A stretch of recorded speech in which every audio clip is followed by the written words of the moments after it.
Hello everyone, म आज tofu chilli बनाइरहेको छु। आउनुहोस् है त सँगै बनाऊँ। मैले टोफु काटिसकेँ, अब टोफुलाई तार्ने। प्यान तात्यो, अब टोफु फ्राई गर्नलाई तेल हाल्ने। तेल तातिसक्यो, अब एउटा एउटा गरेर टोफुलाई हाल्ने। यसरी पनिरलाई तार्ने। टोफुलाई पनिर भनेको टोफुलाई यसरी फ्राई गर्ने।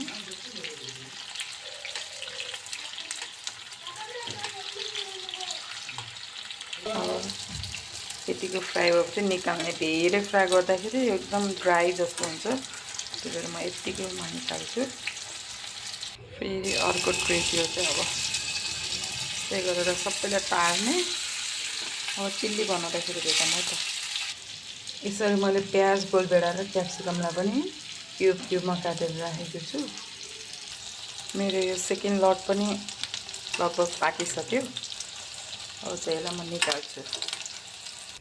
यो म एकछिनमा यो चाहिँ टोफु चिल्ली चाहिँ बनाउँछु। अब सबै फ्राई गरेर निकालिसकेँ। लसुनलाई चाहिँ यसरी क्रस गर्ने। यस्तै गरेर सानो गर्ने। डल्ले खुर्सानी, धनियाको पाउडर, खुर्सानीको धुलो, टमाटो केचप। अब हाल्ने यो सोया सस। यो चाहिँ डढ्छ नि त, त्यही भएर पहिला यसरी मसला बनाएर राख्यो भने चाहिँ सजिलो हुन्छ।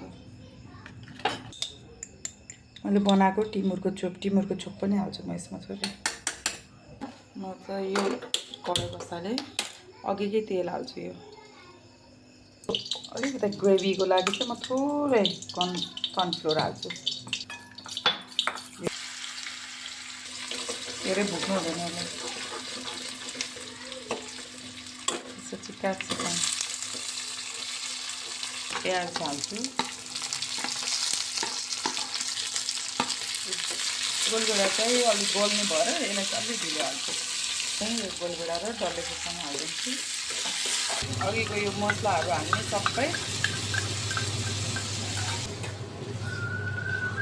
अलि माथि चाहिँ कर्नफ्लोर। यो ग्रेभीमा चाहिँ हाल्ने अब सबै टोफु हालिदिन्छु ल।